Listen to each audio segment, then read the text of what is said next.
Welcome back to the Table Rush Talk Show, where we dive deep into the world of entrepreneurship, marketing, and personal growth. I'm your host, Misha Zvagantsov, and today I'm thrilled to have Wes Schaeffer, renowned sales expert, entrepreneur, and host of the Sales Podcast. Wes has not only built a successful six-figure business, but he has done so while raising 7 children, a testament to his discipline and adventurous spirit. In this episode, Wes shares insights on how embracing discipline and adventure can revolutionize your business and personal life. Stay tuned for an engaging conversation that promises to inspire and empower you to take control of your journey. Let's dive in.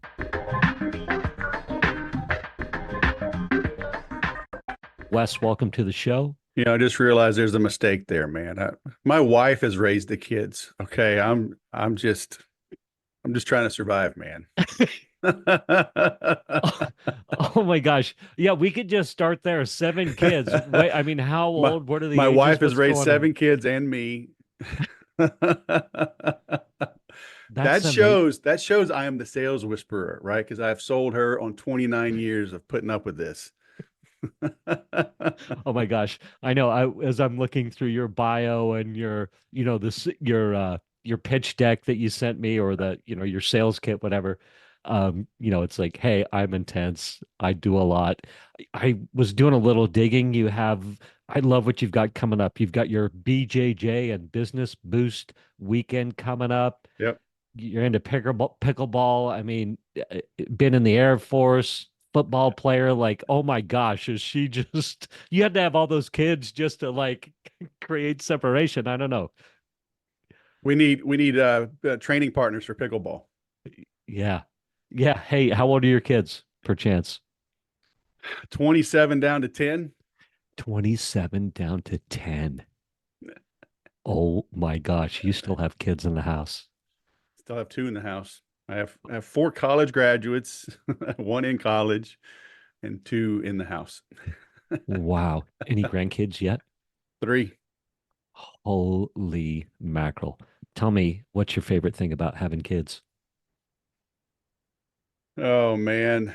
It's as you get older, like seeing them as adults, like it's really cool, and it was so chaotic. I mean, we had our first 2 are less than a year apart.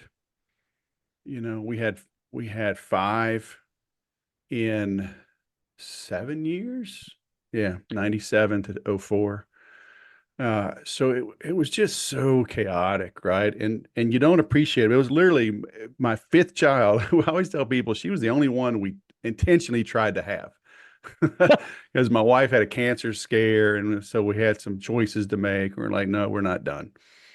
And so it's like they really do grow up fast, and so start early, man, have a bunch. And yeah, it was hard times, running around the practices. And we had one in band, one in, I coached the boys in basketball and flag football and little league. And then they get older, one goes to football, one goes to band. And fortunately, our oldest daughter, she was not into sports, so we could catch our breath. And our next daughter, high school, went great at soccer, so we had a soccer coach. And just it's chaotic, but it's like, man, that's life, build little humans, your little legacy, because everything else gets old. Your cars get old, and yeah, everything needs repairs. It's like, just have a big family, man. Have a big family. So, are you Mormon perchance, or just Catholic. Catholic? Okay. And just for like we're doing it. We're having kids. Love it.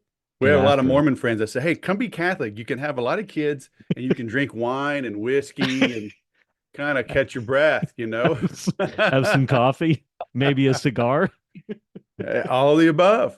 And they're like, Wes, that's not. I'm like, I'm not kidding. Hey, oh my God, that's amazing. We'll get into your sales stuff, what you do and all this, but I'm really fascinated by the 7 kids, and I'm thinking, you're I mean, what you present is you're pretty intense, you're pretty committed, you're pretty disciplined, you're obviously, about doing things Oh, better. I'm the Mm. HOA president. So get off my lawn. Oh my God. Oh my God. So, arc of the kids, were you just super intense with kid number one and then softened over the years, or what's your arc with being No, a father? Yeah. no, we were hard on all of them until the seventh, and they all pick on us. We had three miscarriages between uh, 6 and 7, and so there's a big Mm. gap. And so I was 44 when she was born, and I tell my kids, I'm like, look, man, I'm just tired. You know, I'm like, give her the keys, let her go. Dad, she's 10. She can't drive. We'll call her an Uber. Dad, no, you raised her so different. I'm like, y'all wore me out. It's all your fault. It's not my fault. Y'all did it. That's not funny. I'm like, I'm not kidding either. Oh my gosh. And How dude, that's mostly true. I mean, I am kind of hard on the youngest, but I've had to lighten up because Mm, it's like you do change, right? I mean, so yeah. when my oldest was 10, I was 37. Now my youngest is 10, I'm 54. I mean, you change over, over the years. And so um it's I don't know. I mean, they've and it is different dynamics, right? Because my oldest, so like my youngest never really remembers my oldest being at home, Mm, right? I mean, 17 years. So when she was 1, he went off to college. yeah. So all she remembers is Jake just coming home to visit, and but the others have all stayed close. Yeah. So but she's like very close with her oldest. He's cool. He's into tech, and they'll FaceTime, and like we just got a 3D printer, and he's showing her how to use it and stuff. So it's just very different dynamics. At 9 years old, she became an aunt. you know, Um, so they're all different. they're all different. I was just thinking too, I have two boys, they're 21 and 23, and one, I was thinking how one, I really need to have some guardrails to help, I don't know if keep them in line's the right word, but the other one, I needed to let like Yeah. make mistakes more, Oh, sure. and it's finding that balance, I think, and Yeah, what and kid needs they what. are Yeah. all different. I think it was Jerry, no, not Jerry Jones. Oh, I'm gonna blank the coach for the Cowboys back in the day. Switzer? Oh No, yeah, not yeah. There was not Barry Switzer. Switzer, No, who was the other one? the With the long slick time one with that the did slick like hair. I think oh he was the one that replaced Tom Landry. yeah. Uh Uh, it's funny our brains are see oh yeah, the who was the Miami coach, the college coach, right? It went yeah. Well, yes. Yeah. Why am I drawing a blank? I know that's funny. I'm Googling him right now because it's Okay, it's do yeah, important. we got to know. Jimmy Johnson. Jimmy Johnson. Um, and I heard this years ago, and when he says, "Look, I'm gonna treat all of you the same, and I'm gonna treat all of you different." Not this is when he was talking with the professionals, and so what he meant by that was, because I've read constant stories like Michael Jordan would go play golf. And I just reread it, I think this week. He was golfing with somebody and they were gambling and, on the course, and he wasn't doing well. So like, let's play another round. So they played another round, like they're drinking all day long. And he was like, man, like, you're not going to play tonight, are you? He says, I'm going to go off for 40, and he did. And so, Yeah. so some need a curfew, some don't, Yep. so he treated them the way they needed to be treated. And so same with the kids, some of them, you got to yell at them and punish them. Like my fifth, Mary Claire, it's like, I would just look at her disappointed and she just starts sobbing. I'm like, well, I'm not gonna double down on her. No. Like she got the lesson, Yeah. I don't need to just rip her apart. So, my second, he's so stubborn, man, still to this day. I remember he was little, man. I don't even know, two, I don't know, young. And I set him in the laundry room with the door closed and the light off because he was misbehaving. And I waited several minutes. I opened the door and looked. He's just sitting there. He didn't move. He's just sitting there cross-legged, staring at me, evil, mad. I'm like, well, this ain't working, So, Oh my gosh. That's and so like to tie it into sales, right? I always tell people we as salespeople must adjust how we sell to match how the prospect buys, right? We got to see just because I have an 87-page slide deck doesn't mean I got to give it all to you. Some people need to read it all and the manual, come back in a month and they'll be ready. Others are like, just give me the bullet points, I'm ready to buy. So, so the same thing with our kids, right? You got to figure out like it is not one size fits all. it You is, got to figure it out. and you got to stay flexible. Let me ask you a question, and you're not required to answer this at all, but do you have a hardest time or a hardest day or week that jumps out with your kids? Any one of them in particular, or where everything went off the rails, or No, I mean, we've been pretty fortunate. Um, we, I've got 5 girls, so we've had some issues with a couple of them just with the pressures of society, right? And just girls growing up, and it's a different Hmm. world for them, but nothing major. Um, and, so funny, before we moved here at the end of '04. And we moved right after my fifth was born. So we had 3 or 4 kids, all very close together. And we came back and forth to California from Austin, to visit my wife's family. And we had some friends with 2 kids, and they were a little younger than us. And they're like, "Oh, are you going to Disneyland when you go out there?" No. "Are you going to SeaWorld?" No. "Universal Studios?" No. I mean, on and on. And finally, we just said yes, just to shut them up, right? Because we were like, no, like we had no family in Austin, right? It's like we're Hmm. going back to sleep, you know, to maybe have some meals cooked by our parents, her parents, see the aunts and uncles and like maybe go out to dinner alone. Like, no, we're not taking 4 little kids like 5 and under anywhere. Anywhere. It's just a different world. Like, but they just couldn't relate. They're just young and got their 2 little kids. It's like I saw some the other day. It's like when you have 1 kid, you have 1 kid. When you have 2 kids, you have 5. When you have 3 kids, you have 8,697 kids. An otter, a donkey, a hyena. Like yes, yes, that's true. Best memory of the kids, best moment, best Oh, I don't know. My wife loves Hawaii. When my oldest graduated high school, so he was the first one. So we took a like an 8-day trip to Maui. So she loves that memory. We've done a lot of cool stuff. We've always vacationed. We bought a trailer. I don't know, '05. We had that until for 5 years till the kids got older, started getting into sports. So we would camp. We'd go to the beach. Down at Camp Pendleton, we had some friends. We'd go camp yeah, out there. We camped up in Idlewild and all over. yeah, So we've done cool stuff, even with a big crew. yeah, that's great. I mean, how fun too to have just that energy and that amount of like going bringing a party wherever you're going, like Wherever we that. go, it's a party. Well, it's something. It It's may not always something. be a party, but Hey, 5 we've girls. arrived. Oh, hell, the Schaefers are here. Hey, so It's like so hide your whiskey or give it to them. Yeah, I mean, yeah. Be generous. all right, well, let's get into it. Hey, thanks for going down that rabbit hole with me. And I guess I just have one more question.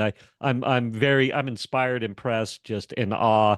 7 kids, 5 girls, 5 of them girls. I had 2 boys, so the girl dynamic. Wow, God bless you, especially being like you're a man's man, right? Obviously, so I'm sure that was walking a tightrope sometimes. Um, A little bit. I mean, we're very hands-on involved. My wife's super involved. We're fortunate, right? My wife's been able to be home for 29 years. And so that has created a very stable, consistent, calming presence. When I was traveling a lot and I was in high tech for years and crazy Mm. schedules. And that's why we moved, because I was selling on the West Coast. I'd leave Austin every week and go out west and see her family. I was like, we got to go, so having her be home has been a blessing. Yeah, that's great. Um, let's dive into what you do. So, you now currently, so for example, you've got this roll on Kings, roll, sell, and grow to your full potential. That's your where is it? Your BJJ and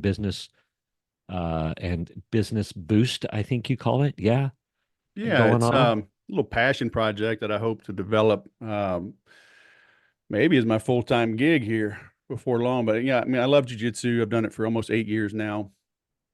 And I've been in sales since 97. I've been on my own since 2006. And so, combine the things you love, right? I've gone to an 8-day jujitsu camp a couple times. That was what kind of inspired me, because you got to be in sales or a business owner or pretty flexible to leave for 8 days, right? Yep. And do something like that way up in Maine. But we had three main sessions a day, but you could train 24 hours a day. But so in between sessions, all the salesmen and business owners were in the cafeteria where the Wi-Fi was best, and we would work.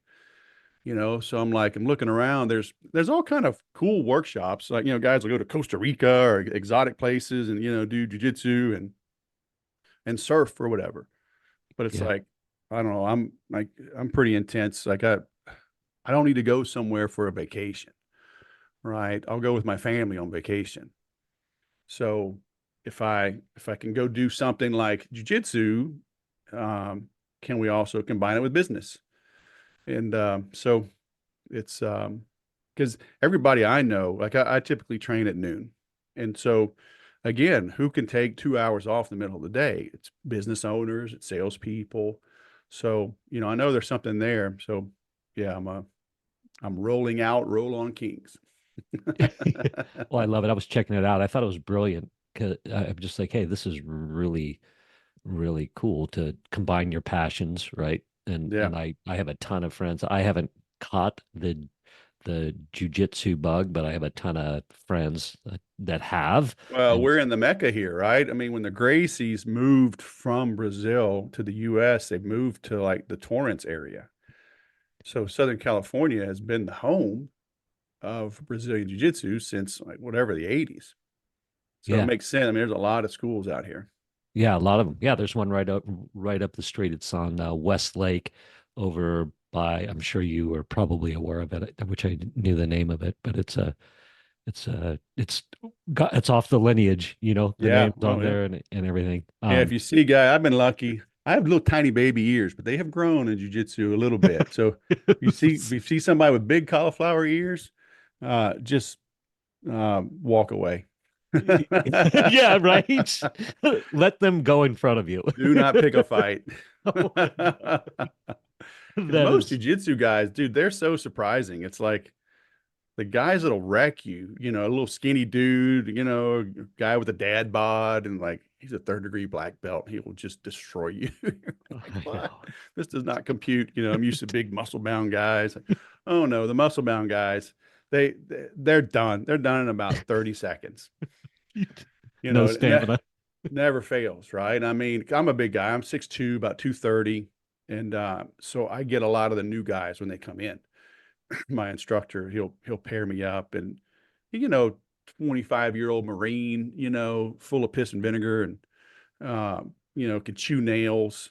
And I can't go toe to toe with these guys, right? So I'll let them attack, because they attack, they go crazy, because that's all they know. I did the same thing. Yeah. And so I just defend and just don't let them get anything vital. And sure enough, man, literally 30 seconds, I've had guys tap, uh, being on top of me, right? Like, Yeah. they're in my guard, so I'm kind of on top of them, but it's a weird dynamic. But I've had guys just kneeling in front of me and tap. I'm like, what's up? They just couldn't breathe. I'm like, bro, you're on top. They just literally wore themselves out. Wore themselves out, could not breathe. And that's a big thing that you learn, is how to pace yourself and how to defend yourself, stay safe, wait for your opportunity. It's taught me a lot about, strategy and planning and taking decisive action. It applies to life. That's why I want to do more with the event, because people that do jujitsu and they're also in business, they're in sales, they understand those long-term dynamics. Because people will come to me and say, "Oh, can you train my people?" I'm like, you want to like drop them off like a daycare and I just fix them in an afternoon? Like, how do you think that's going to work? It's like, if I could do that, it would be $1 million, but I can't do it, not overnight, so like anything, it takes time, to master these things. Yeah, I can give you a script, but it'll take you a while to internalize it. And then, I don't know if it was Napoleon or Patton or one of them, they said, no plan survives engagement with the enemy, right? But you still have to plan. And so I was talking about this yesterday on an interview, and, after 8 years, it's like, I've pretty much seen it all. So, and especially when a new guy comes in, it's like, and there's a rule set, right? Like, he's not going to pull out a knife. He's not going to kick me in the face. That there's a rule set. And so within that rule set, I've seen it all. And so, and I know how to react. And so I can enter the arena calm, but I've done 3 tournaments over the years, and all were early on. And man, it took 3 to really calm down. I'm a grown ass man, and I cotton mouth, forgot everything, just panicked, just grabbed hold. It's like, I've been training. Why did I forget everything? Because it's different when you enter the arena, and so when you train, you've got to train. There's got to be pressure. Like, you'll see basketball coaches like, "Hey, go shoot a free throw. If you miss, everybody runs a lap." There's got to be consequence. I did that with my daughters playing volleyball. When they were little, they want to hit overhand serves. I'm like, hit it underhand. You're too little. No, I want to do it. Okay. In a game, when you miss this, your team loses a point. So go ahead and serve overhand. If you miss it, you got to run a lap. And then as they got better, I said, you got to hit 3 over, or you run a lap, right? And then we're practicing. Like, you want to end practice, you got to get 10 in a row over. So that you got to put some pressure. It's got to mean something, or you're just going through the motions and it just doesn't sink in. You know what? I love that. I never, that finally connected with me at as 56 years old as we record this. Oh, that makes sense. That's why you're saying if you miss the free throw, everybody has to do the laps or whatever, because you're Because the trying to team suffers, create. right? If you don't Yeah. make that free throw, your team loses a point. And if it's a Yeah. 1-and-1, right, it's potentially 2 points, because you need to make the first one to have a shot at the second one, Yeah. and it all matters. So you got to put realistic pressure to get them performing. I remember, man, I was in 5th grade. I was tall. I was always super tall as a kid. I stopped in like 8th grade. But I was kind of a freak. I was tall, but I was coordinated, right? Everybody else that was tall was very lanky, and I was the starting center. I was the monster in soccer, and I was a quarterback in high school, and blah blah blah. But Shaving at 12 years old, right? yeah, I mean, I was just just skinny as a rail. I was 6'2", 165 pounds Yeah. in 9th grade. Wow. Just a beanpole, man. Yeah. Um, but my first year playing basketball, a little rec league in Baton Rouge, and we had this really good kid, really good point guard, and we were playing in a little city championship, And this kid, I remember, he was crying, and the coach had to bench him. He Like, in 5th grade, he was so nervous, so anxious, he couldn't play the game. He was that nervous, and he had played all season, and he was fantastic. And it was crazy. And I remember there was a story, I'd have to look it up, but there was some like Russian gymnast, 40 years ago or something, I don't know. That was just great. Everything was wonderful. And back in the Cold War, so whatever, 50 years ago, whatever. And So they were touting. It was kind of like Ivan Drago, right? In Rocky 3, Y- all scientific and perfect, But I guess this guy, he always had perfect conditions, but they didn't train him under pressure. And so when he got on the big stage for the Olympics, he crumbled. So, it's that exact scenario. Like you got to put pressure on people uh, to make sure they can hold up, when it matters. Because people are like, I don't want to have a script, I don't want to role play. Like, oh, you just want to hop on the phone and what, wing it? Good luck with that. Let's go. Okay. So here you go. You wing it. I'll take a couple people and train them. Let's see who does better by the end of the week. Ooh. Yeah, you love that, right? Let's do that, please. Yeah. Yeah, so you can, so they can know. Another thing, couple of things I love that you said is you've got to put in the reps, right? It's just the nature of sports or sales. We all want to be superstar salespeople out of the gate, but Yeah. you've got to put in the reps, and you've got to put the reps in a live environment. Well, yeah. And it's like, they say practice makes perfect. No, perfect practice makes perfect. In jiu-jitsu, we do basically the same warm-up every single day. So, and I train 5 and 6 days a week. So for 8 years, do the math, right? Hundreds and hundreds of sessions. And if you've never done jiu-jitsu, you see the warm-ups like, what the hell is that? We're on the ground, we're rolling back and forth, and they call it shrimping, they call it bridging. And early on, like you don't understand. And guys, we'll correct people in their warm-ups 6 months, a year into it. They're still doing it wrong. I'm like, here's why you do it. Oh, then we can connect the dots. Oh, that's why we do these warm-ups. A, you got to warm up, but B, you've got to, my instructor, 8 years, he's like 4 years older than me, about 60 or 70 pounds lighter. I've never submitted him. Okay. And so we can kind of fight to a draw now.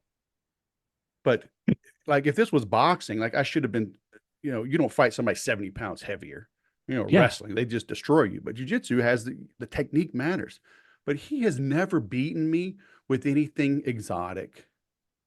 He's just better at the fundamentals than me. He's trained for almost 40 years. So I mean, Yeah, it's the fundamentals, but the nobody fundamentals. nobody wants to do it. They want to skip warm-ups, come in just for the lesson and then roll. Like, okay, but you won't advance, you won't progress as quickly. And having that base foundation is so powerful for long-lasting growth or just setting you up for long-term success. Stronger your foundation is, the faster you can go up the curve of success too.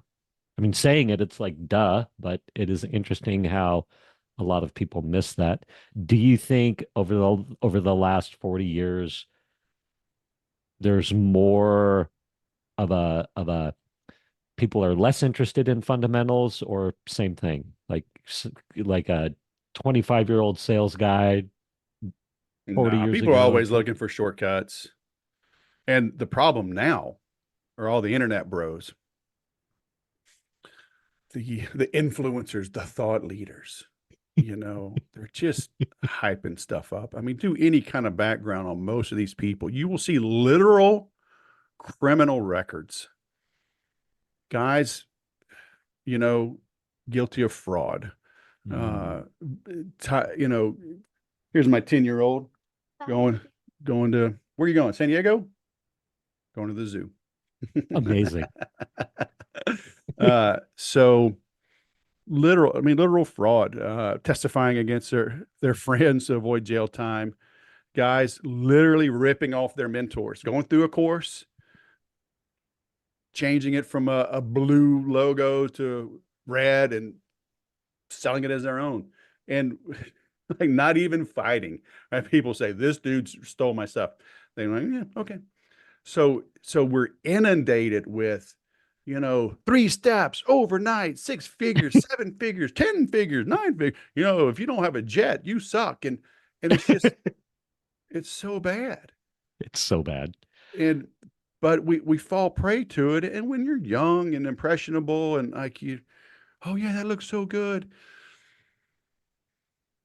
free course, free book, just pay shipping. Oh, but wait, you can get this, just a one-time payment of 99.99. And then, oh, but wait, before you leave. And next thing you know, you're in some big coaching program. And oh, you're going to be in our silver program to learn that. Oh, we teach that in the gold program. Oh, you need to be a platinum VIP member, and I have had people. It was a friend of mine I knew through the software world, and she was struggling, and Mm, did a little coaching with her at a friends and family rate. I come to find out, she was in multiple like 15 to $25,000 masterminds mm. and was not making money. She said, "My husband told me I literally can't join another program until I start making some money." You know, and I mean, it hurt my soul, to see that. Mm. I've had guys come to me, and again, they buy some program, get copywriting certified, get this certified, that certified, $10,000 for some course, and they come to me. They're like, "I'm not making any money." I'm like, You're whatever certified." Yeah, I can do the thing, but I don't know how to sell the thing, Yeah, and it's like selling is everything. selling We is are everything. all in sale. Everything is a sale. People are like, what? Most grocery stores, like um, what's the closest grocery store to you? Trader Joe's, let's say, Okay. or So, Vaughn's. Actually, there's a Vaughn's right up the street. do you know it well enough? Like most people walk in on the right-hand side. Like, where's the produce? If you're standing at the Yeah, front of the store, it's on the where's the left. produce? Vaughn's. Let's just talk Vaughn's. Yeah, produce is on the left. It is on the left? It is on the left at Vaughn's. Yeah, Okay. Trader Joe's. It's on the right though. Yep. Now that yep. So a lot of them are typically on the right, Okay. because in America, we drive on the right, we enter on the right, we turn right, but the produce is always up front, regardless. Okay. Okay, produce is never in the back of the store, right? What's in the back of the store? Dairy, What's meat, yes. right? Like the milk is never in the front, is it? Never. So they've learned when you hit the produce section and throw produce in, you got your lettuce, some carrots, tomatoes, whatever. Berries. You reward yourself. You tell yourself, I'm a good guy. I'm a good person. I take care of my health. You're more likely to throw the junk in as you continue down the store, because you've psychologically you're stroking your ego, and now you give yourself a little reward. Oh, Oreos are on sale. Oh, I'll get those Doritos. Oh, Cokes are on sale. So they've studied this, but they also know like meat and dairy is always in the back. Those are the fundamentals. So now they want to expose you to more sale items. So you've got to walk through the store to get to those things. So it's an opportunity to sell you. Okay. Yeah. When you go to check out, what is right there at the 3 foot level? Yeah, the kids candy bars, right? All that Kids stuff. candy bars. Most of these stores now, they'll have a little cooler, get a cold drink, right? The National Enquirer, Cosmopolitan. It's like, well, I'm already here. Mommy, Mike, can I get the candy? Yeah, shut up, get the candy. Or, oh, look at that. Brad Pitt again. Let me buy that, see what he's up to. Yeah. So those are upsells. Okay. Everything you're being sold everywhere you go, Mm, everywhere. So mm. you need to understand that and recognize it, uh, to defend yourself from it, right? And to apply it where you can in your own world, Yeah. because if you truly have a great offer that helps people, you owe it to yourself, you owe it to your prospects to put the word out, be discoverable, be found, because some unethical SOB is going to manipulate them to get their money. So if you're not presenting yourself as an alternative, you're doing a disservice to the world. I love that perspective. I will never go into Trader Joe's again. Now that I see that, I literally just was thinking, oh yeah, I got the berries, I got the fruit, I got my apples, bananas, carrots, bok choy. I still can't grab the the kale, but I'm like, oh yeah, there's the ice cream sandwiches as my work as I work my way down. Son of a gun. I also love the saying, which speaks to the overnight success that you were talking about, the illusion of overnight success. And I think it was the coach of the Green Bay Packers. Who was that longtime coach of the Green Bay Lombardi. Packers? Yeah, it was Lombardi. And I was in sales for a long time, literally have made millions of telemarketing calls, built telemarketing teams, done flyer campaigns to get the phone to ring, stuff like that. But the bulk of my success was in home loans, and I had a mentor, amazing man, Darren Riley. But he basically told me and instilled in me. He's like, hey, and he borrowed this from Lombardi, I believe that that is luck is where preparation meets opportunity, Sure. right? Like if we're doing again that foundational stuff, doing the reps, when the opportunity comes, bam, we Yep. can capitalize on that success. Or my overnight success was 10 years in the making, right? Hmm. Most of us don't want to do that journey, I think.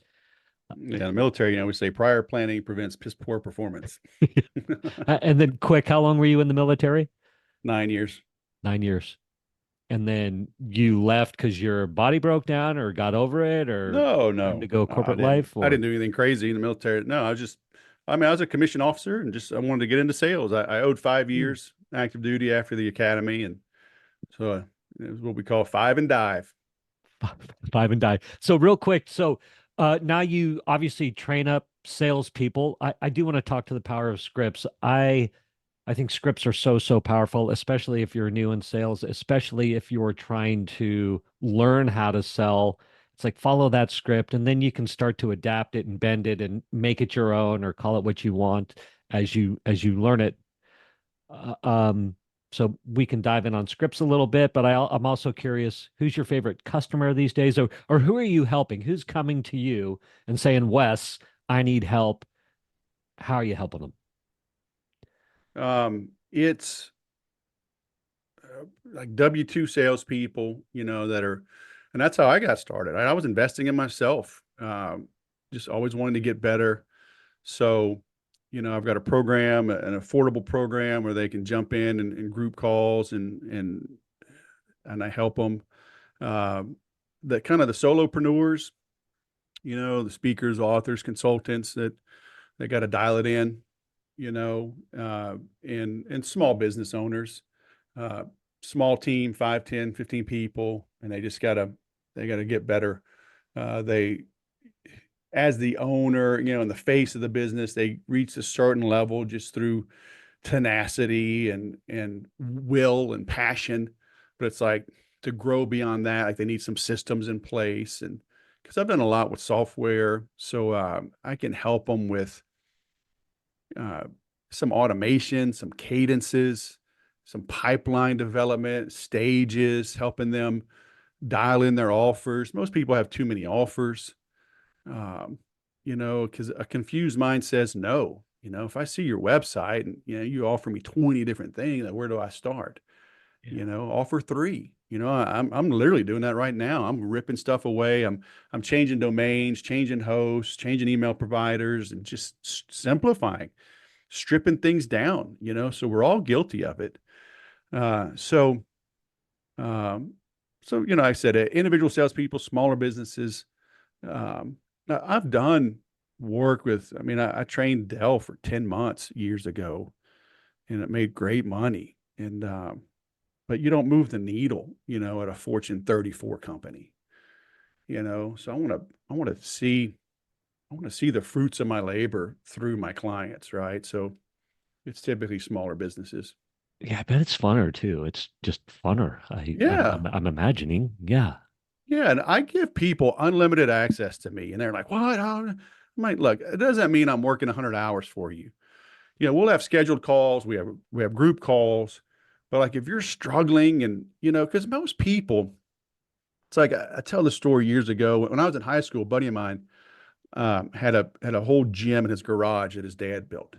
So we could work out anytime. And my sister had come over to visit, and from Louisiana. I was in Houston at the time, and I said, "Well, come to the gym with me, or my buddy's house, and we'll work out." And So she was just mostly watching. And I was doing bench presses. I need you to spot me. Oh, I can't lift that weight. I'm like, you don't have to lift this weight. I knew I could lift it 7, 8, 9 times. I just need you to spot me, to get that last one or two. Because the reality is you're doing the reps and you get to that sticking point, you literally might only need 1 or 2 or 5 pounds of assistance just to get through that sticking point, and then you can finish the rep. And so it's the same in business. They don't need a 3 hour coaching session, you know, 5, 7, 10 minutes, and they're over a hurdle. They get a weird reply to somebody. They don't know how to phrase a certain offer in a proposal. They're working on a post, and 5 minutes, 7 minutes. So I'm like, I'm not going to nickel and dime you over that. You can text me, you can email me. If I'm not on a call, you can call me. We work through it. Hey, I got to go. And if I don't think anyone's ever really abused it, but if they're calling too much, I just slow down how I reply, and they kind of get the hint, but and I do that. That's what worked for me. It was the end of '05, and I was following a guy down in Austin, very smart marketer, author, great dude, and he had his first virtual course, and he brought a guy in to do a 12-week teleclass, and he always pre-sells his stuff. And he always limited the size because it was only like 30, 35 people. So I jumped right on it. It was super affordable, but it didn't start for months. It didn't start till like early '06. And this was, '06, before Facebook. There were no groups. There was no, you know, Vimeo, video portal. No, it was a PDF and 12 conference calls. And maybe halfway through it, I'm diving in, man.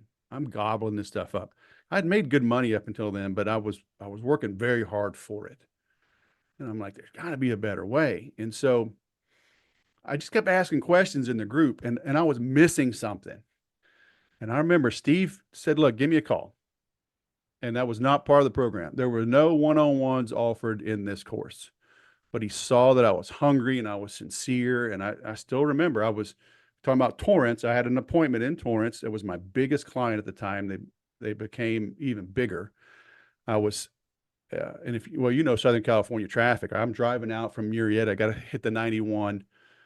Could be 90 minutes, could be 6 weeks. Like, you don't know how long it's going to take you to get there, right? So pack some food, give your wife your GPS coordinates. If you don't hear from me, baby, I'm send a helicopter. I'm going to be somewhere on the 91, They drop food, drop water. So, so I get there early because we're talking like 30 minutes before the call, and I wanted to be stationary for the call. And I parked, and I'm staring at their building, and we're going over things, and I realized everything I had done was wrong. I had no agenda, no clear-cut objectives. I had no real agreement from them on how this would proceed and what the next steps were. So I was like, it was the best of times, it was the worst of times. So I knew I wasn't ready for that call, for that meeting, but I knew that would be the last time that I would not be ready for a meeting, because then it just all clicked. So I'm like, if I can help things click for somebody, giving them an extra few minutes of my time, I'm going to do it, and so that's how I've always approached it. I love it too, and I think I have a coaching program, and I'm imagining the same with yours or anybody's. I've been in a ton of coaching programs. I think there is so much value of having a good coach. I could riff on that for forever, but the reality is, if there's 1,000 people in your group, 10 people in your group, whatever, 1 out of 10 is going to be taking advantage of that anyway, of that ability to talk to you live. The other 9, even though they might need it or be able to get value from it, they may not be that level of action taker. Or maybe I'm Yep. not saying that right, but Yep. Yep. That's why I say, you can give away your best stuff for free, because most people won't open it. Those that open it won't finish it. Those that finish it won't apply it, so it's like, just take action. yeah, take action. I love it. So You're changing hosts, email providers, stripping things down. I heard you say, you're going from what to what, if you don't mind me asking. So a few things. Over the years, so back in the day, 2008, I got onto WordPress. So that was wonderful back then. And then like anything, they get too big and bloated, and its strengths became its weaknesses. You could keep adding stuff to it and plugins, and then it got buggy. And now I'm paying a VA overseas to help me maintain it. And 2000, I don't know, 2014, I got certified on HubSpot. I'd been an Infusionsoft partner. I got certified with HubSpot and Entreport. In 2015, it made economic sense to move everything over to HubSpot because they had good pricing back then. They've raised their prices a lot over the years, and I got a smoking deal. So I was with them until last year, and they just they changed partner programs, changed commission structure, blah blah blah. So I moved over to this email. It's kind of a newsletter tool that also is doing has a website feature called Beehive. And I love what they're doing. Cool dudes. They used to work at Google, and they're growing like crazy. And I like the platform, and I had to make a move quickly. So because it was either renew, at like $30,000 a year with HubSpot, or move. And I was able to get to Beehive for like 1,200 a year or something, or I think even less for the first year. So it wasn't perfect, but it worked. But in that process, I kept one of my websites on HubSpot because they have a $15 a month program that's unbelievable. They're very good at the freemium, right? They give you very good tools for free and low cost for one person, right?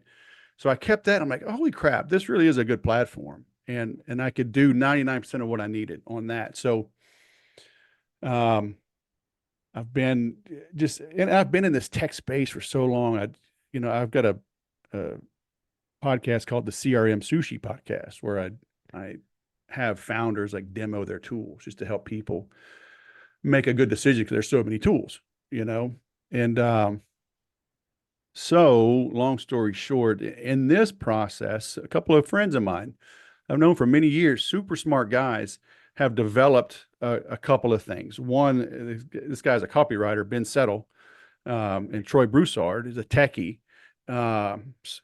just smart dude. So they created a thing called Berserker Mail. Yes, uh, I know Ben Settle. I'm familiar with Ben yeah, Settle, and I and remember when he so a was go. super Sorry. stripped down, streamlined email tool. So, and I'm a writer, right? And so that Ben's a writer, and so it's just super lean. Uh, so I'm firing that up right now, and I'm going to be working with them to help sell that. And they also created an app, their own app called Learnistic. And so I don't even think it's not even the wave of the future. It's here. You know, I look at my own consuming pattern, and it's rare that I hang out on somebody's website and just read their blog. I used to do it a lot, got a lot of bookmarks, so there's Substack, there's Medium, there's Beehive, there's uh, Twitter, or X threads, LinkedIn articles, and not even articles. I don't even read that many articles.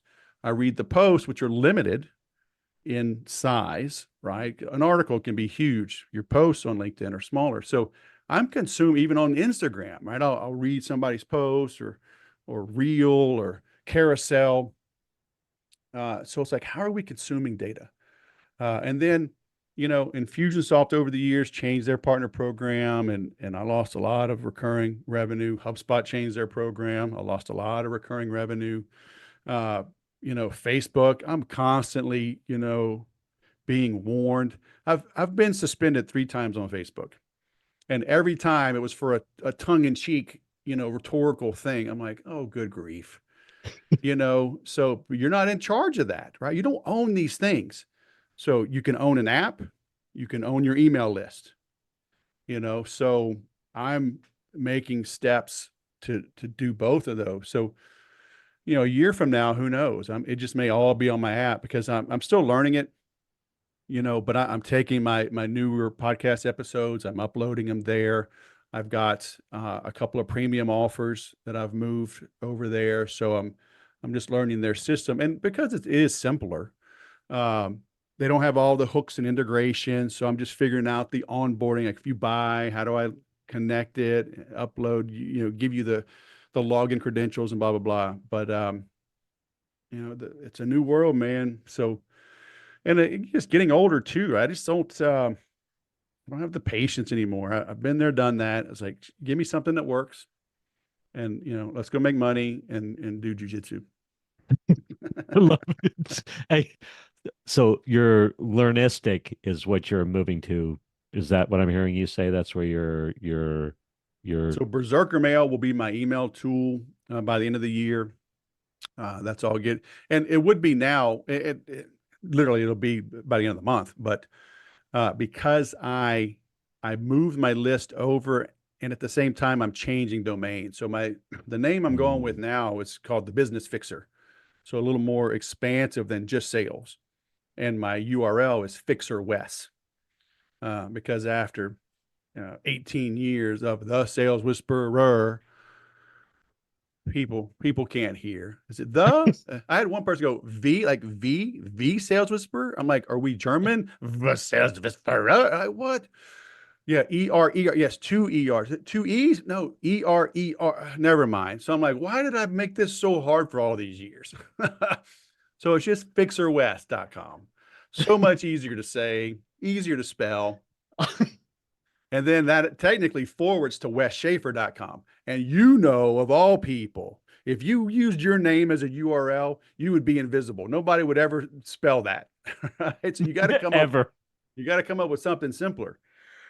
So because I'm moving domains, that I have no sender reputation. So even though we set up DMARC and SPF and all that stuff, they still want to make sure. So these guys are email pros, man. They scrubbed the list for me, even though the list was clean. We still found a few bad ones, and we're doing a warm up sequence.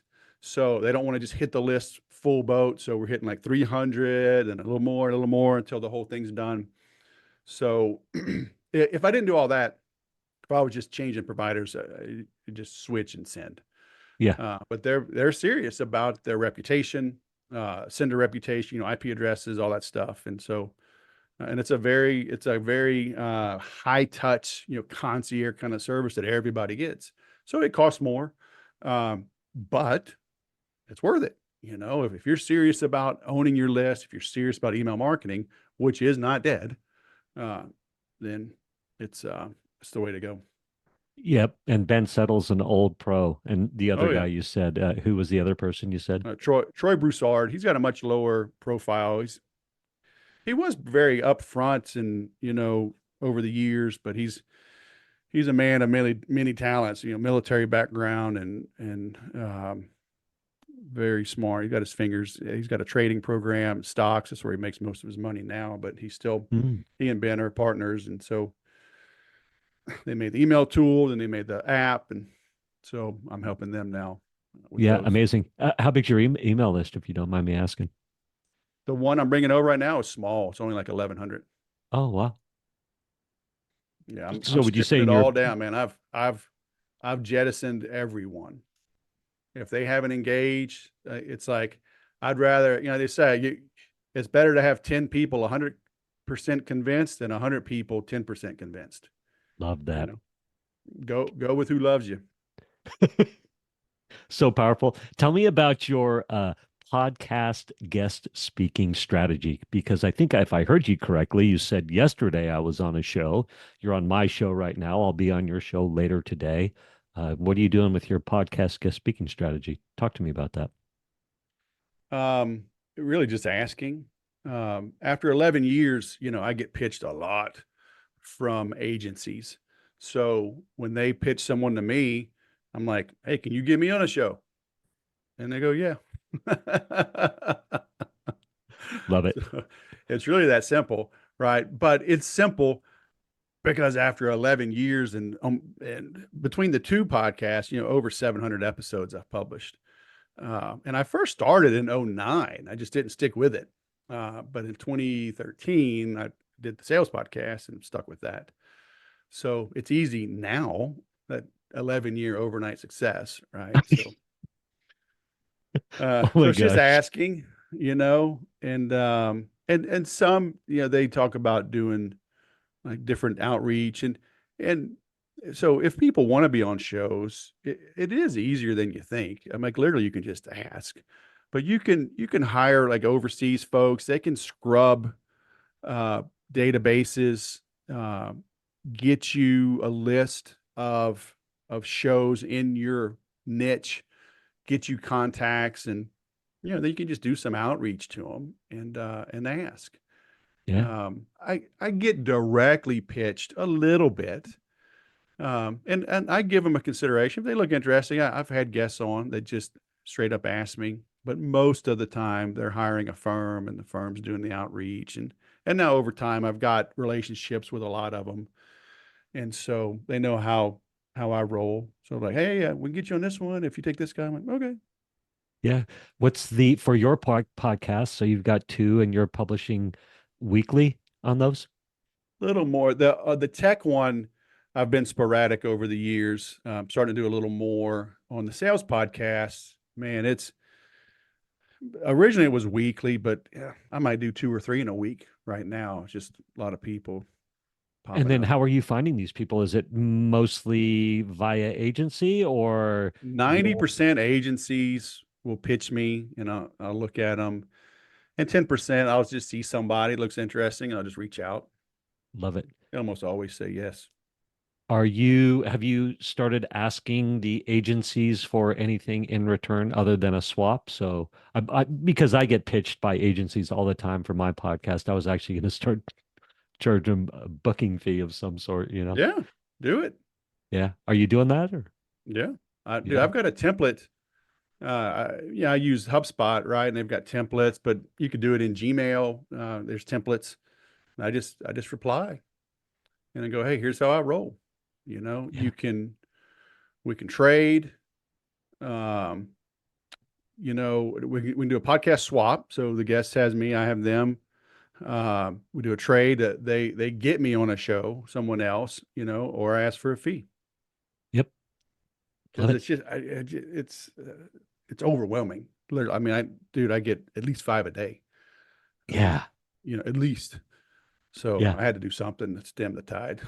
Yeah, yeah. I was definitely, I love my podcast. It's a labor of love on one hand, but I'm thinking about seriously, I've built out a plan.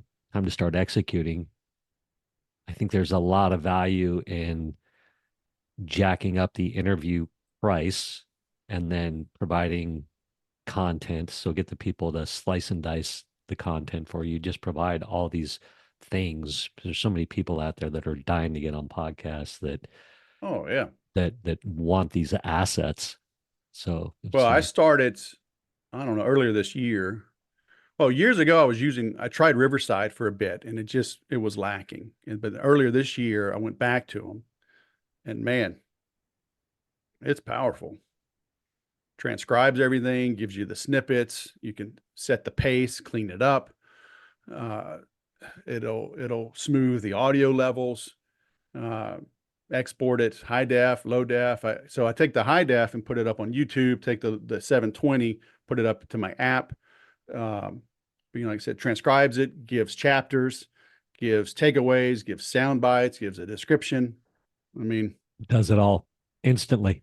yeah, like literally almost instantly. It takes a little while to Yeah. render, but not long. Yeah. So it's cheap. I don't know, like $20 a month or something. It was crazy. Yeah. Yeah. I love that. I love that. I do a combination of Zoom, Chat GPT, and well, I use Otter AI. I love Otter AI. I just it's so good. And then Otter AI is great because I've got so much content in there now that you can search cross content, all kinds of things. But anyway, Yeah, quick, I'll give I haven't what's used that? Otter. I haven't used Otter. I'll look that up. Yeah, yeah, it's good. But ChatGPT and then Opus Pro as far as making the clips, things like that.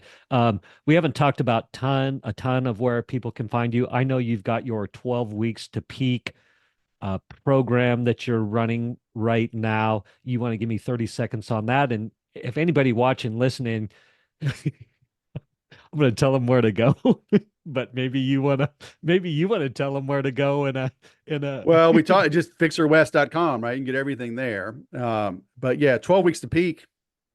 That's something I'm also modifying right now, but that's a free program. And it's a detailed spreadsheet that's tied together with formulas to help you track the important things in life. There's programs out there like around physical fitness, and whatever, but this is just more comprehensive, easier on the physical side, but then harder on the things that you want to track, right? So I give recommendations of activities. You can change them, but you got to set your own goals and hit the activity every day. Marketing, sales, prospecting, copywriting, sending newsletters, whatever, but then also exercising, spiritual life, family life, schedule some downtime. You like to watch a movie? Schedule the downtime. It's okay. You need to relax. We're too wound up, STEM focused. It's like, go read a novel. It I do. You got to expand your thinking, Got to. so it's a way to track. So I'm also rolling out two levels of paid uh, coaching in the 12 weeks to peak. So one for small groups and one for individuals, where I just literally kick your ass for 12 weeks, and because typically we know what needs to be done, but for some reason we're just not doing it. It is lonely at the top. Having an accountability partner, a coach, a mentor, a mastermind, whatever, those things exist for a reason. And I'm very good at it. I'm good at coaching people, reading them, knowing when they need their ass kicked, when they need just a gentle nudge, a word of inspiration. And so the goal is to just have a very hard 12 weeks, and dial in, like in all these activities, like Dan Kennedy would say. Somebody say, do you know how can I get 30 leads? He'd say, I don't know how to get you 30 leads, but I know 30 ways to get you one lead.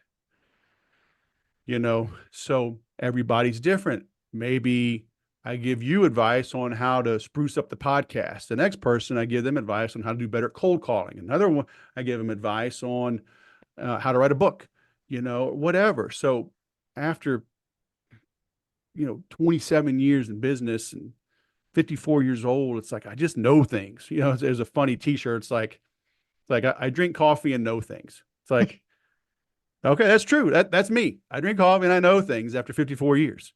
And so, and everybody, like Jimmy Johnson, right? I treat everybody the same, and I treat everybody different. I don't give everybody the same advice. I meet you where you are, and it's like, but physical fitness is part of it. I'm like, get your ass in the gym. Go lift weights, go for a walk. And but I speak from experience. I've done all this. I've done it consistently, and I'm just good at helping people, bust through some hurdles and reach, get to a new level, get to the next level. Well, you got to do some hard stuff to get to that next level. But once you do, that becomes the new norm. Like I said, with jujitsu, I was terrible. It did not make sense. It did not come natural. I was almost 47 when I started.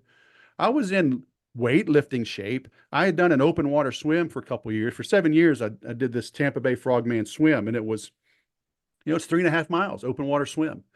And you got to be in pretty good shape to swim 3.5 miles, but you're not in jujitsu shape, so it kicked my butt. And But then, you get your blue belt, and then you get your purple belt, and you get your brown belt.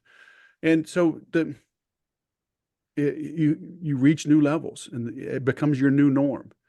But it's hard. It's hard to get there. And whatever you do, it's hard. Yep. I love that. I think too, there's so much value. And as we age as males, probably females too, but there's so much value in trying new things, stretching ourselves, Jiu Jitsu, pickleball, whatever, being willing to fail a little bit, learn a little bit, keep the synapses firing, things like that. I'm definitely doing a lot of reading right now. I love it. Just what you said, like read a novel, like step away. And whatever that is, I tend to like nonfiction and adventure books, like mountain climbing books. I'm obsessed with them. But uh, Jimmy Johnson, did you see when he got finally into the Ring of Honor, introduction, his introduction into the Ring Mm, of Honor? Did you happen to see no. that? Mm. It's awesome. He just goes into coach mode when they're doing it at halftime, and he is so powerful. It is incredible, even at however old he is, 85 years old, just firing people up. It was awesome. And then you said STEM focused. Is that you said we're so STEM focused? Yeah, like you see in school, like science, technology, engineering, math. And I get it. I mean, I went to the Air Force Academy. We took every engineering class imaginable. Yeah, Then I got a meteorology degree. Three calculus, 1, 2, and 3, linear out or differential equations. Thermodynamics. But yeah, it's and being younger, like I thought that was the deal, right? And but again, as I get older, I understand the value and the importance of a liberal arts education, at least components of it, right?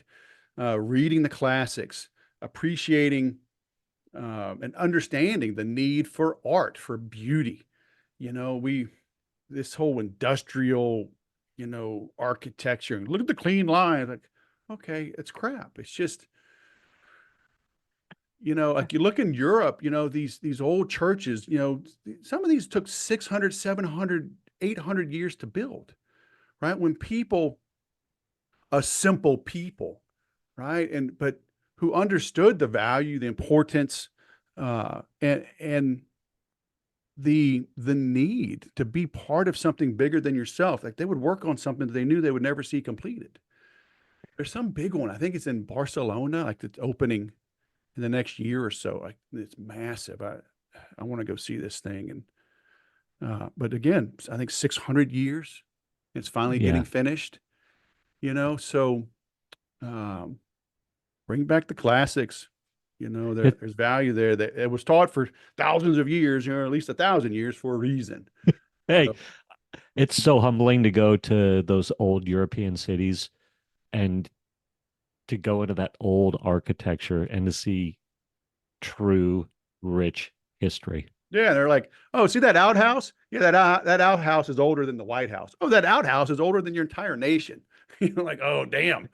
And it's still in use. Like, damn.